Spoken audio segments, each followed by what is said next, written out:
Yo, what's up sa inyo mga brad? Kamusta ang araw? Kamusta ang buhay-buhay?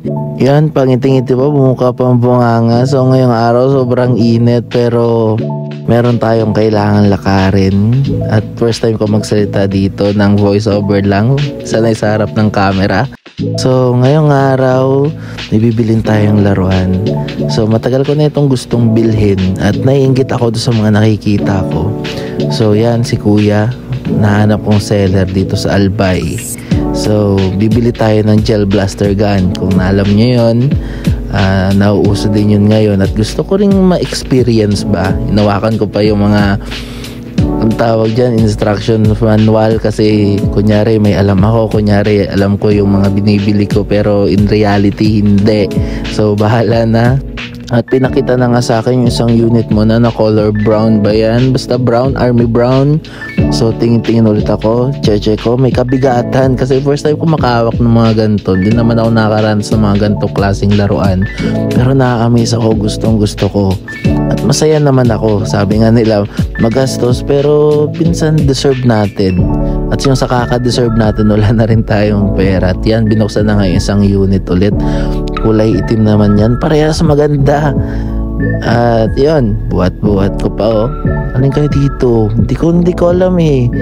Pero parehas lang naman, sa kulay din lang naman nagkakaiba. Pero ang parehas niyan, hindi ako marunong kung paano gumamit. Kaya yan, dinedemonstrate sa akin ni kuya kung paano lagyan ng baterya. Lahat tinatandaan ko. Para pag uwi ko sa bahay, alam ko kasi tinatamad ako magbasa niyan. Uy, may nagdodota pa usong-uso pa. Yan, sinasabi sa akin kung paano ilagay yung baterya. Tinatandaan ko lahat kasi tamad akong magbasa ng manual. Yan, kung makikita nyo, umiigkas-igkas pat malakas ang puwersa. Yan, tuturo sa akin pero bahala na, mamaya na. Yan, anak niya yan, Bibi. Yan. Ayan, tinitingnan ko rin yan kung ano mga ibang piyesa kailangan kong tandaan.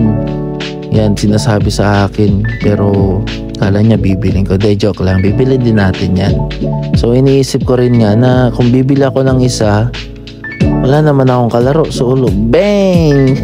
Solo lang ako maglalaro niyan. So bali, dalawang binili na natin para syempre may ka-jamming tayo, palitan tayong lahat. Yan, thank you kuya sa smooth na transaction natin. Kasi hindi ko alam kung saan ako bibili niyan sa online. Kung bibili ako sa online, baka hindi gumama, sayang lang ang pera. So mainit na. So at magutom na rin. Kaya ganda ng mayon, di ba? Tanaw na tanaw dito. So magutom na, kailangan ng kumain. Susundin muna natin itong kasama nating matapang. Sobrang tapang yan. Tapang lalo't pag gutom. So kakain muna tayo ng pambansang manok. All-time favorite manok, di ba? Yan, tinetesting na rin niya. Kala mo marunong pero hindi naman yan marunong. Wala din niyang alam eh. Yan, nagmamagaling din yan. Yeah. Talay, laruan man laang. Yan, sabang si Hibabe nahihirapan magpindot ng motor. Yan. Ayan, pinuntahan ko pa siya kasi sakit na doon ng kamay niya. Eh tayo, kailangan nating bumili. Kasi nakukuhaw na ako, sobrang init. At saka inaantok ako, kaya bibili tayo ng pampaalis ng antok. So, pag tanghaling tapat, kaantok mag-drive. Ayan, bumili din ako ng tubig, ay ate. Kasi yan, si Bahabi, yan ang ating videographer. Kasi bumili niya ako ng tubig, pambabad doon sa mga blaster ball.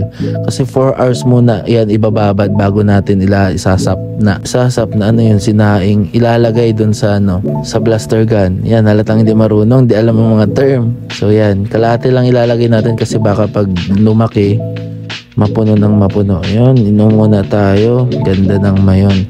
So habang nagbibiyahe kami, palaki ng palaki yung blaster ball. Yan, 30 minutes pa lang talagang parang lumalaki, napapansin na ang paglaki. Kaya 4 hours daw yan, sakto yun. Pagdating namin ng Naga, okay na, pwede na yung gamitin. Mga ilang oras lang kami maghihintay. At pagdating nga namin, pinandaan ko lang yung mga ginawa, pero mukhang palpak, pero sige lang ng sige hanggang sa mabuo. Nahihirapan ako maglagay ng wire niyan kasi ang liit ng lalagyan at ang haba ng wire. So, yan. Titestingin natin kung may kinig nyo.